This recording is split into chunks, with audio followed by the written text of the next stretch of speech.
마르코, 자네 지금 제정신인가? 이건 도대체 무슨 요린가? 이걸 지금 신메뉴라고 배워왔나? 우리 이탈리아 투스타 미슐랭을 어떻게 보고 한국의 길거리 음식을 가져와서 만들자는 건가? 미치겠네. 결국 또 취소 이야기군요. 허참. 우리 가게가 개폭망하게 생겼구만. 자네 기껏 연수를 보내놨더니 우리더러 바다 쓰레기를 먹으라는 건가? 아니 고급 레스토랑에 이건 무슨 재료인가요? 이걸 우리더러 먹으라는 건가요? 여기 한 고급 이탈리아 레스토랑에서 사장님이 언성을 높이고 손님들이 난리가 난 상황에 직원들은 어쩔 줄 몰라 하고 있는데요. 유럽인들은 거들떠도 보지 않는 아시아의 이 요리 재료 하나가 여기 레스토랑의 모든 운명을 바꿔놓았습니다. 도대체 무슨 일이 있었던 걸까요?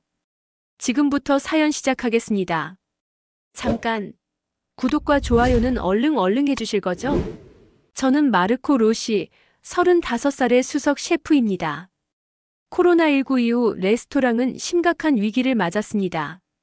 관광객은 줄었고 현지인들의 발길도 뜸해졌죠. 게다가 3개월째 새로운 시그니처 메뉴 개발에도 실패하고 있었습니다. 마르코, 우리도 변화가 필요해. 이대로는 미슐랭 스타를 잃을 수도 있어. 레스토랑 오너의 말씀이 귓가에 맴돌았습니다. 전통 이탈리아 요리만을 고집하던 그가 처음으로 변화를 이야기했죠. 하지만 어떤 변화여야 할까요? 그러던 어느 날 우연히 SNS에서 흥미로운 현상을 발견했습니다. 전 세계적으로 한국 문화에 대한 관심이 폭발적으로 증가하고 있었고 특히 한식에 대한 열풍이 무서울 정도였습니다. 로마의 젊은 층 사이에서도 한국 식당들이 문전성시를 이루고 있다는 소식이 들려왔죠. 결정적인 계기는 우연히 본 한국 셰프의 영상이었습니다. 김치를 활용한 파스타와 된장 리조또는 충격적인 맛의 조화를 보여줬습니다. 더 찾아보니 한국은 수천 년의 발효 문화를 가진 나라였고 그들의 장문화는 이탈리아의 치즈나 와인 못지않은 깊이가 있었습니다. 요즘 젊은이들은 새로운 맛을 원해요. 한식의 깊이와 이탈리아 요리의 조화는 우리 레스토랑의 새로운 기회가 될 수 있습니다. 경영진 앞에서 한국 연수 계획을 발표하는 날, 저는 확신에 찬 목소리로 말했습니다. 통계 자료는 분명했습니다. 코로나 이후 유럽의 미슐랭 레스토랑들 중 살아남은 곳들의 상당수가 아시아 퓨전 메뉴를 도입했다는 사실이죠. 특히 한식을 접목한 레스토랑들의 성공률이 눈에 띄게 높았죠. 마르코, 자네 미쳤나? 지금 무슨 개소린가? 한국이라고? 우리는 전통 이탈리아 레스토랑이라고. 물론 반대의 목소리도 컸습니다. 미슐랭 스타 레스토랑의 수석 셰프가 아시아로 요리를 배우러 간다는 건 전례 없는 일이었으니까요. 하지만 데이터는 분명했습니다. 코로나 이후 소비자들의 입맛이 변화하고 있었고 특히 2030 세대들은 전통적인 맛보다 새로운 조합의 요리에 열광했습니다. 한류 열풍을 타고 한식의 인기는 날로 치솟고 있었죠. 우리의 전통을 지키면서도 새로운 변화를 받아들여야 합니다. 이것이 살아남는 길이죠. 레스토랑을 떠나기 전 마지막 회의에서 한 말입니다. 마침내 경영진도 제 제안을 받아들였고 2개월간의 한국 연수가 확정되었습니다. 인천국제공항에 도착했을 때 저는 제 선택이 옳았음을 직감했습니다. 로마 피우미치노 공항과는 비교도 할 수 없을 만큼 현대적이고 효율적인 시스템, 첨단 기술로 가득한 공항의 모습은 한국이 얼마나 역동적인 나라인지를 보여주고 있었습니다. 이제 막 시작된 저의 한국 미식 여행이 너무 설레었어요. 이곳에서의 2개월은 제 요리 인생의 터닝포인트이자 우리 레스토랑의 새로운 도약을 위한 중요한 시간이 될 것 같았습니다. 서울 첫날, 저는 새벽 광장시장으로 향했습니다. 이탈리아의 메르카토 중앙시장처럼 시장은 도시의 삶과 음식 문화를 가장 잘 보여주는 곳이니까요. 사장님, 이건 뭐예요? 아, 이건 청국장이라고 하는 건데요. 냄새는 처음에는 좀 구리지만 먹다 보면 구수하답니다. 서툰 영어로 시작된 대화는 곧 손짓과 표정으로 이어졌습니다. 발효된 콩의 냄새는 처음엔 저를 당황하게 했습니다. 이탈리아의 숙성 치즈만큼이나 강렬한 향이었죠. 하지만 시장 한켠에서 맛본 청국장찌개는 충격적이었습니다. 우리의 레지아노 치즈처럼 깊은 감칠맛이 있으면서도 전혀 다른 차원의 맛이었습니다. 시장 곳곳에서 만난 한국의 발효 음식들은 제 호기심을 자극했습니다. 중국의 두반장이 강렬한 맛을 내는 것과 달리 한국의 고추장은 매운맛 속에 단맛과 감칠맛이 조화롭게 어우러져 있었죠. 특히 인상적이었던 것은 한국인들의 빨리빨리 문화였습니다. 주문과 동시에 음식이 나오는 속도는 이탈리아 레스토랑에선 상상도 할 수 없는 일이었죠. 하지만 그 속도가 음식의 질을 떨어뜨리지는 않았습니다. 오히려 신선한 재료와 정성스러운 준비 과정이 이를 가능케 한다는 게 놀라웠습니다. 잠시 후 진짜 충격적인 재료를 보고 기절할 뻔했습니다. 시장을 막 나서려는데 바다 쓰레기가 한 움큼 쌓여 있는 거였어요. 미역, 골뱅이, 고동 이런 것들은 거의 먹지 않는 건데 시장에 식재료로 있는 거였습니다. 우리 이탈리아에서도 해산물은 중요한 식재료입니다. 베네치아의 리알토 시장이나 나폴리의 수산시장에서도 신선한 해산물을 쉽게 찾을 수 있죠. 하지만 주로 생선, 조개류, 문어나 오징어 같은 것들이 주를 이룹니다. 이게 다 뭐예요? 네. 이건 미역이고 저건 다시마고 그건 토시랑 매생이라는 거예요.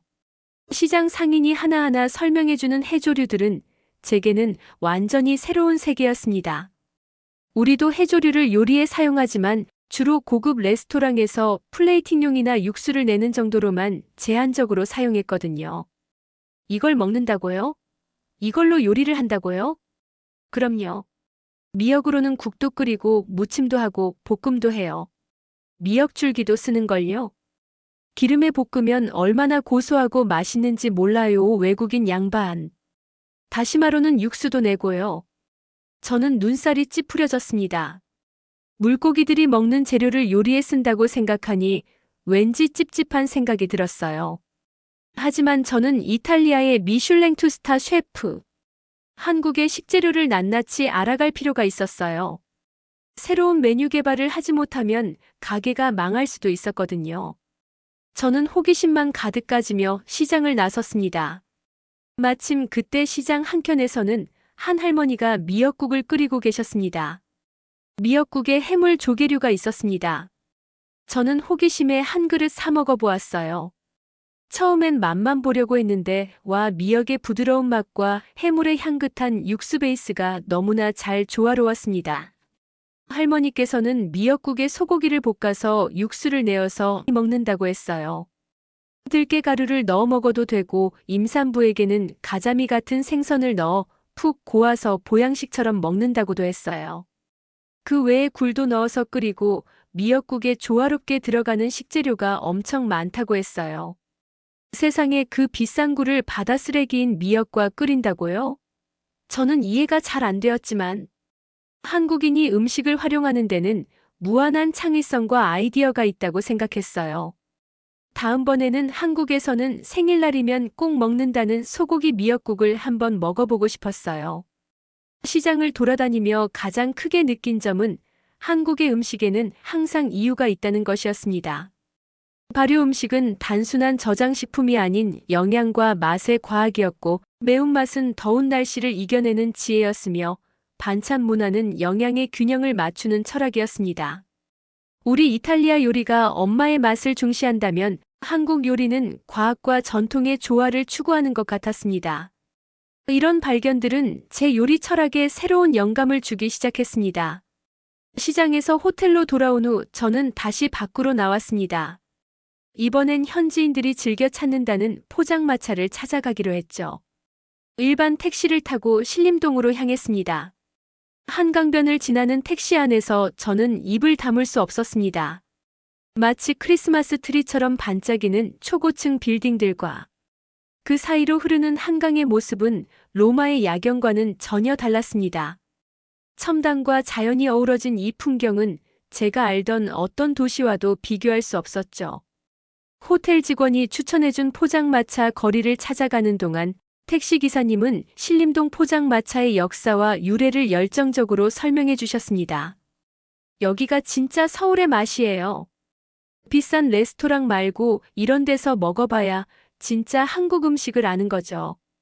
택시 기사님의 말씀을 들으며 저는 오늘 밤 제가 경험하게 될 새로운 맛의 세계에 대한 기대로 가득 찼습니다. 미슐랭의 별은 없지만 서민들의 삶과 맛이 녹아있는 진정한 서울의 맛을 찾아가는 거였죠. 이탈리아에 가서 새로운 메뉴를 만들 생각에 가슴이 벅차 올랐습니다. 그런데 택시를 타고 오면서 신기한 게 있었어요. 밤 10시가 넘은 시간인데도 거리는 여전히 활기찼습니다. 혼자 산책하는 여성들, 심지어 이어폰을 끼고 조깅하는 여성들까지. 이탈리아에서는 상상도 할 수 없는 광경이었죠. 한국의 밤문화가 안전하다는 얘기를 들어서 저도 혼자 이렇게 나오긴 했지만요. 신림동의 한 포장마차에 들어섰을 때 옆자리에는 회사원처럼 보이는 젊은 여성 둘이 앉아 있었습니다. 언니, 진짜 이직하려고 그래? 그 상사 완전 또라이야. 도저히 회사 못 가겠어. 그들은 전혀 경계하는 기색 없이 대화를 이어갔고 저를 보더니 오히려 반갑게 영어로 인사를 건네왔습니다. 어머, 외국인이세요? 포장마차는 외국인은 잘 안 오는 곳인데. 혹시 처음 오셨어요? 네, 이탈리아에서 왔어요. 한국 음식을 배우러 왔죠. 어머나, 셰프님이세요? 잘 오셨네요. 여기가 진짜 한국인들이 좋아하는 맛의 천국이죠. 그럼 이 집의 유명한 메뉴를 드셔보세요. 골뱅이 무침이 진짜 유명해요. 하면서 권하길래 설마 그 시장에서 본 골뱅인가? 어떡하지? 호기심은 들지만 왠지 꺼려지는 이 기분은. 그때 여성분 한 분께서 말씀하셨어요. 셰프님 한국 오셨으니 한국인들이 먹는 거 한번 드셔보시라니깐요. 하면서 약간 취기 어린 말로 자꾸 권했어요. 그 모습이 재미있기도 하고 현지인들이 온다는 포장마차까지 왔으니 다른 메뉴도 물어보고 주문해달라고 해야겠다 생각했어요. 여기 메뉴에서 한국인들이 제일 좋아하는 음식 3가지만 시켜주세요라고 했더니 한 여성분이 눈이 동그래지면서 정말이요? 많이 놀라실 텐데 하면서 순식간에 3가지 메뉴를 아주머니에게 시켰습니다. 그렇게 나온 메뉴가 골뱅이 무침, 닭발구이, 낙지 탕탕이라는 거였어요. 그들은 심지어 올바른 소주잔 받기 방법까지 가르쳐 주었습니다. 이탈리아였다면 낯선 외국인과 이렇게 쉽게 대화를 나누진 않았을 텐데요. 한국인들은 평소에는 인사도 없고 무뚝뚝한 표정이지만 통성명만 하면 이렇게 친절하면서도 가까이 잘 지내는 사이가 되는 것 같았어요. 그나저나 3가지 안주를 마주하고 저는 너무 놀라서 뒤로 넘어갈 뻔했습니다. 낙지는 요리가 아니라 살아있는 걸 다 절단시켜 마디마디들이 다 꿈틀대어 접시 바깥으로 기어나가고 있었고 바다에서 쓰레기 취급하던 골뱅이는 고추장에 버무려져 있었고 닭발은 말을 잇지 못했습니다. 이건 또 뭐예요? 손가락처럼 생긴 이거 말이에요. 너무 놀라 영어 반 한국어 반 섞어가며 그들을 쳐다보니 여성분들은 배를 잡으며 제 놀란 표정을 보고 웃었습니다. 그때 포장마차 아주머니께서 이건 닭발이에요. 외국인들은 잘 안 드시는데 한국 분들도 호불호가 있어요. 하지만 이 쫀쫀한 식감과 매운 양념 맛을 한번 먹어본 사람들은 이 맛을 잊을 수가 없어요. 콜라겐 덩어리라 건강에도 좋고요. 하고 설명해 주셨어요. 장갑을 주시면서 뜯어 먹어보라고 하셨어요. 망설임 끝에 집어든 닭발은 충격이었습니다. 이탈리아에서는 상상도 못할 메뉴였지만 한 입 베어 물자. 콜라겐이 가득한 쫄깃한 식감과 매운맛의 조화가 미각을 자극했습니다. 오돌오돌 뼈도 씹히고 쫀득한 젤리처럼 발도 씹히고 매콤한 양념과 쫄깃한 식감이 신기하면서 맛있었어요. 그런데 머리로는 내가 발가락을 씹고 있다 생각하니 왠지 느낌이 쎄하더라고요. 아주머니께 뼈를 바르기가 좀 불편하다고 하니 더욱더 놀라운 말을 해서 충격이었어요. 뼈 없는 닭발도 있다고 하더라고요. 뭐? 발가락에 뼈를 다 발라서 나온다고요? 저도 꽤 음식 손질을 잘한다고 소문이 나 있는 요리사인데 한국인들의 특화된 특수 부위의 재료, 손질과 그 재료들을 이렇게 요리로 승화시키는 게 정말 예술이다라는 생각이 들었죠. 그 다음 메뉴인 포장마차 주인 아주머니가 건네주신 골뱅이 무침을 조심스레 맛보는 순간 제 미각이 깨어났습니다. 우리 이탈리아의 달팽이 요리인 루마케알라 로마나와는 전혀 다른 맛이었죠. 매콤달콤한 양념과 쫄깃한 골뱅이의 식감, 양배추의 아삭한 식감이 더해져 특별한 조화를 이루고 있었습니다. 소스에 비벼 먹는 국수의 맛은 정말 맛있었어요. 한국인들은 식감을 중요시하는 것 같았어요. 아삭하고 바삭하고 쫄깃하고 그래서 떡도 좋아하나 봐요. 이탈리아 사람들은 식감보다는 부드러운 걸 좋아해요. 그래서 생선도 반만 익히고 뚜껑을 닫아 저열로 찌듯이 익히면 속살이 매우 부드럽거든요. 아주머니, 이 양념 골뱅이 소스 레시피를 여쭤봐도 될까요? 주방장의 본능이 솟구쳤습니다.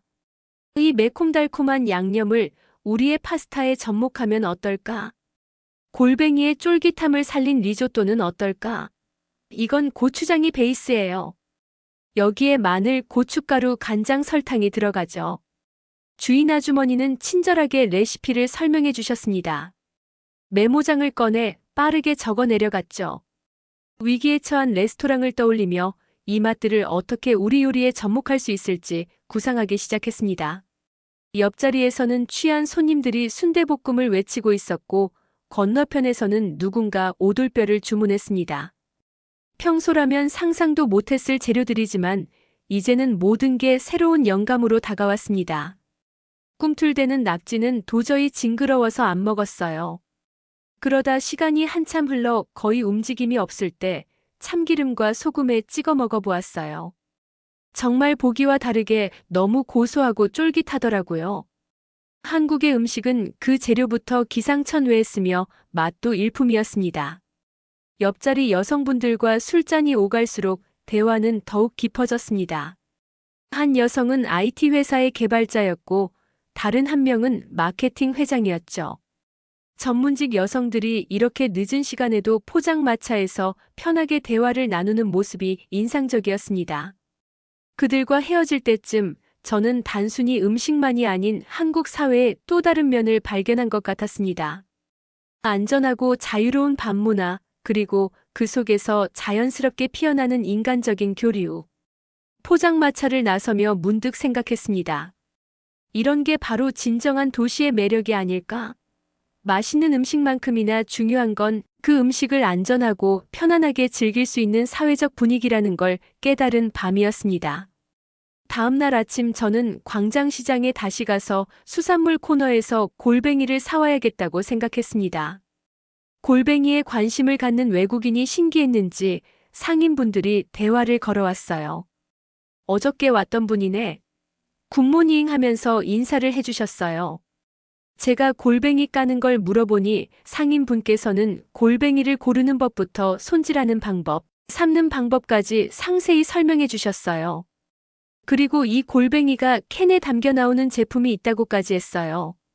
사실 한국에서는 골뱅이가 영양가 높은 귀한 식재료라고 하셨습니다. 단백질도 풍부하고 타우린이 많아서 피로 회복에도 좋다고 하셨어요. 저는 시장에서 신선한 골뱅이를 사서 호텔로 돌아왔어요. 어제 받아 적은 레시피와 인터넷의 요리법을 찾아 번역기를 돌려서 봤어요. 직접 한국식 골뱅이 요리에 도전해보고 싶었거든요. 이 새로운 재료를 맛보면 사장님께서 얼마나 기뻐하실까? 이탈리아 사람들에게 빨리 이 새로운 맛을 보여주고 싶었습니다. 저는 이 모든 과정을 사진과 영상으로도 담았어요. 말로만 설명하는 것보다 직접 보시는 게 더 설득력 있을 것 같았거든요. 다음 날은 저의 스승이자 수석 셰프셨던 마시모 선생님께서 알려주신 화원이라는 한식당에 갔습니다. 거기에 자신의 제자가 있으니 한식을 보고 영감을 얻어오라는 거였습니다. 알고 보니 화원의 주방장 김진우 셰프는 15년 전 마시모 선생님의 레스토랑에서 3년간 일했던 제자였습니다. 당시 프랑스와 이탈리아를 오가며 유럽 요리를 공부하던 젊은 한국 요리사였죠. 고집스러울 정도로 완벽을 추구하는 성격은 마시모 선생님과 똑 닮았다고 했습니다. 마르코, 우리나라 코스 요리를 보여드리고 싶어요. 김진우 셰프님이 말했습니다. 그의 한식 코스가 시작되자 저는 말을 잃었습니다. 한 접시 한 접시가 나올 때마다 그 정교함과 세련됨에 감탄했죠. 특히 김치를 활용한 요리들은 경이로웠습니다. 이건 무슨 요리인가요? 김치와 녹두전입니다. 우리의 전통 요리죠. 김진우는 침착하게 설명하셨습니다. 녹두전의 역사와 한국만의 독특한 조리법, 특히 김치를 활용한 창의적인 변형에 대해서요. 그런데 그 순간 제 머릿속에 아이디어가 번쩍였습니다. 김진우님, 혹시 이 김치 녹두전 위에 스트라치아텔라 치즈를 올려보면 어떨까요? 진우님의 눈이 반짝였습니다. 잠시 후 주방에서 새로 만든 김치 녹두전이 나왔고 제가 가져온 스트라치아텔라 치즈를 올려보았죠.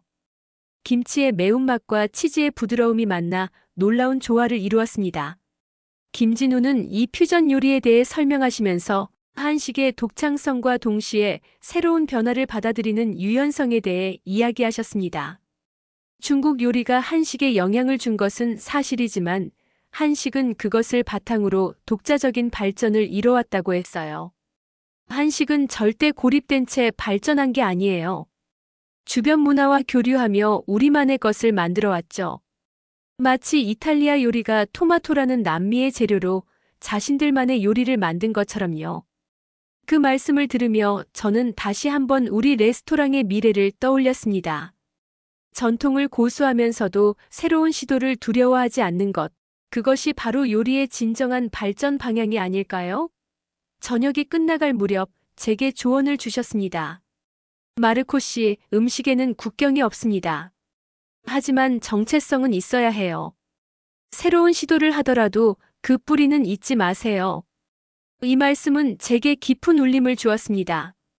골뱅이 파스타와 김치 녹두전 피자를 구상하며 저는 이탈리아 요리의 정체성을 지키면서도 새로운 변화를 시도하는 방법을 고민했습니다. 그렇게 2달을 한국에서 보내며 여러 가지 한국 음식들과 한국 문화의 최첨단 인프라를 경험하며 이탈리아로 돌아가게 되었습니다. 이탈리아로 돌아온 첫날, 레스토랑에서의 미팅은 차가웠습니다. 마르코, 2개월 동안 뭘 배워왔나? 안토니오 사장님의 목소리에는 기대보다는 의심이 가득했습니다.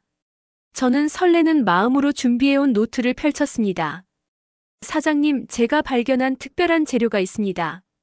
바로 한국의 골뱅이입니다. 순간 사장님의 표정이 일그러졌습니다. 마치 제가 농담을 하는 것처럼 의아한 표정을 지으셨죠. 골뱅이라고? 해변에서 흔히 보이는 그 바다 쓰레기 말인가?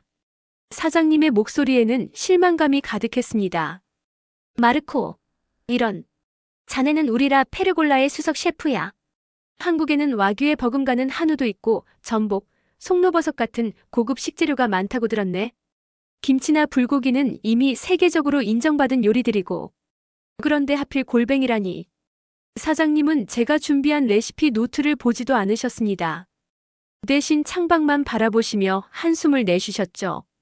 마르코, 우리는 미슐랭 2스타 레스토랑이야. 해변의 쓰레기나 다름없는 재료로 무슨 요리를 만들겠다는 건가? 그 순간 저는 결심했습니다. 말로는 설득할 수 없다면 맛으로 보여드리는 수밖에 없다고요. 다음 날 아침 일찍 저는 주방에 들어섰습니다. 수산시장에 어렵게 골뱅이를 구해와서 요리를 시작했죠. 양념장을 만들고 채소를 썰고 파스타를 삶는 동안 주방에는 서울의 포장마차에서 맡았던 그 특별한 향이 가득했습니다. 파스타 위에 탱글탱글한 골뱅이를 얹고 아삭한 오이와 당근과 양배추를 고명으로 올렸습니다. 마지막으로 한국산 참기름을 살짝 둘러 마무리했죠. 한국의 골뱅이 무침과 이탈리아 파스타의 완벽한 만남이었습니다. 사장님, 잠시 시간 좀 내주시겠습니까? 사장님은 처음에는 손사래를 치셨지만 제 간곡한 부탁에 마지못해 포크를 드셨습니다. 그리고 그 순간 기적이 일어났습니다. 이게 정말 골뱅이로 만든 거야? 사장님의 눈이 커졌습니다. 쫄깃한 식감과 매콤새콤한 맛의 조화, 거기에 파스타의 담백함이 더해져 전혀 새로운 맛이 탄생한 거죠. 이제 사장님은 진지한 표정으로 음식을 음미하시며 그동안 무시했던 제 레시피 노트를 꺼내달라고 하셨습니다. 특히 골뱅이의 양념 비율에 깊은 관심을 보이셨죠. 이건 정말 혁신적이야. 우리가 그동안 버려왔던 재료에서 이런 맛이 난다니. 정말 신기하구만. 마르코, 당장 신메뉴로 만들게. 이렇게 라 페르골라의 새 메뉴 루마카 알라 코레아나가 탄생했습니다. 처음에는 손님들의 반응도 차가웠죠. 미슐랭 레스토랑에서 골뱅이라니 말도 안 돼요. 하지만 호기심에 주문하신 손님들은 하나같이 놀라워하셨습니다. 입소문이 나면서 주문은 늘어났고 얼마 지나지 않아 로마의 유명 미식 잡지에서는 전통의 경계를 넘어선 대담한 혁신이라는 극찬을 받았습니다. 마르코, 또 무슨 한국 음식을 들고 왔나? 골뱅이 파스타의 성공 이후 사장님의 태도는 한결 부드러워졌지만 여전히 새로운 시도에는 신중하셨습니다. 이번에는 특별합니다. 김치 녹두전입니다. 녹두라고? 콩으로 전을 만든다고? 리조또도 아니고 콩전을 만들자는 건가? 사장님의 목소리에는 여전히 의구심이 가득했습니다. 하지만 이번에는 달랐죠. 제가 준비해온 사진들을 보시더니 흥미로운 표정을 지으셨습니다. 겉은 바삭하고 속은 부드러워 보이는데. 맞습니다. 거기에 발효된 김치의 감칠맛이 더해지면 잠깐 또 발효 음식이야? 지난번 김치 냄새는 아직도 잊을 수가 없네. 주방 직원들이 키득거렸습니다. 골뱅이 파스타를 개발하는 과정에서 김치 냄새로 한바탕 소동이 있었거든요. 이번에는 다릅니다. 준비해온 녹두를 물에 불려 믹서기에 갈고 김치를 다져서 녹두와 반죽을 만들어 그릴에 올렸습니다. 지글지글 소리와 함께 고소한 향이 퍼지자 주방이 순식간에 조용해졌죠. 전 위에 치즈를 뿌리고 토마토와 바질로 장식을 얹었습니다. 이건 이탈리아 치즈를 올린 건가? 네, 스트라차텔라 치즈입니다. 한국의 전통 녹두전에 우리 치즈를 더했죠. 겉은 바삭하고 속은 촉촉한 녹두전 위에 부드러운 치즈가 녹아내리는 모습은 보기만 해도 군침이 돌았습니다. 한 입만 드셔보세요.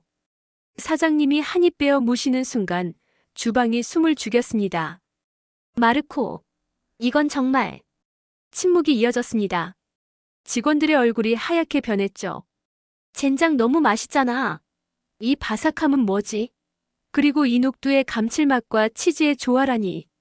그렇게 우리 레스토랑의 두 번째 한국 퓨전 메뉴가 탄생했습니다. 손님들은 금세 이 독특한 메뉴에 매료되었죠. 특히 재미있었던 건 어느 날 이탈리아를 방문한 중국 관광객들의 반응이었습니다. 이건 우리의 전병 아닌가요? 하지만 김치의 맛과 치즈의 조화를 경험한 후에는 완전히 다르네요. 너무 맛있어요. 이제는 점심 특선 메뉴로 자리 잡은 김치 녹두전. 특히 와인 페어링과 함께 주문하시는 손님들이 많아졌답니다. 사장님은 이제 제가 새로운 한국 음식 아이디어를 내놓을 때마다 이번엔 또 어떤 놀라움을 준비했나? 하며 기대하는 눈빛을 보내십니다. 저에게는 아직도 꺼내지 않은 비장의 무기들이 많이 있었거든요. 미역, 닭발, 곱창, 막창, 순대, 번데기 등등. 이제 골뱅이 파스타와 김치 녹두전 피자는 우리 레스토랑의 시그니처 메뉴가 되었습니다. 여전히 일부에서는 비난의 목소리가 있지만 이제는 이 특별한 맛을 사랑하는 손님들의 환호성이 더 크답니다. 매일 아침 라 페르골라의 주방에 들어설 때마다 서울에서의 추억이 물밀듯이 밀려옵니다. 특히 골뱅이를 손질할 때면 시장에서 손수 레시피를 알려주시던 그 정 많은 아주머니의 목소리가 귓가에 맴돕니다. 이렇게 하면 되는 거예요, 셰프님. 음식은 정성이에요, 정성. 지금도 그 말씀을 기억하며 매일 아침 정성스레 재료를 다듬습니다. 한국에서의 2개월은 단순히 새로운 요리법을 배우는 시간이 아니었습니다. 그것은 음식을 통해 사람과 사람이 연결되는 방법을 배우는 시간이었죠. 1년이 지난 지금 라 페르골라는 완전히 다른 모습이 되었습니다. 코로나로 텅 비었던 테이블은 이제 매일 저녁 예약이 가득 찹니다. SNS에는 한국의 맛을 담은 이탈리아 레스토랑이라는 해시태그와 함께 우리 음식 사진이 끊임없이 올라오고 있죠. 특히 젊은 손님들이 크게 늘었습니다. 지난주에는 로마 최고의 레스토랑 탑10에 선정되기도 했습니다. 기자들은 전통 이탈리아 요리의 새로운 지평을 열었다고 평가했죠. 하지만 저에게 가장 기쁜 건 따로 있습니다. 매일 아침 주방에 들어설 때마다 느끼는 설렘. 새로운 도전을 즐기는 동료들의 밝은 표정. 그리고 음식을 맛본 손님들의 환한 미소. 이제 우리는 매달 새로운 한국 이탈리아 퓨전 메뉴를 선보입니다. 다음 달에는 된장 리조또를 출시할 예정이에요. 코로나로 위기에 처했던 우리 레스토랑은 한국에서 배운 새로운 도전 정신으로 다시 태어났습니다. 우리 레스토랑의 부활은 단순한 메뉴의 변화가 아닙니다. 그것은 편견을 깨고 새로운 가능성을 발견한 작지만 위대한 혁명이었습니다. 그리고 이 모든 변화의 시작은 서울의 작은 포장마차에서 시작되었다는 것을 저는 절대 잊지 않을 것입니다. 긴 사연 끝까지 들어주셔서 감사합니다. 준비한 사연 재미있게 들으셨다면 구독과 좋아요 부탁드립니다. 좋은 하루 되세요. 오늘도 사랑합니다.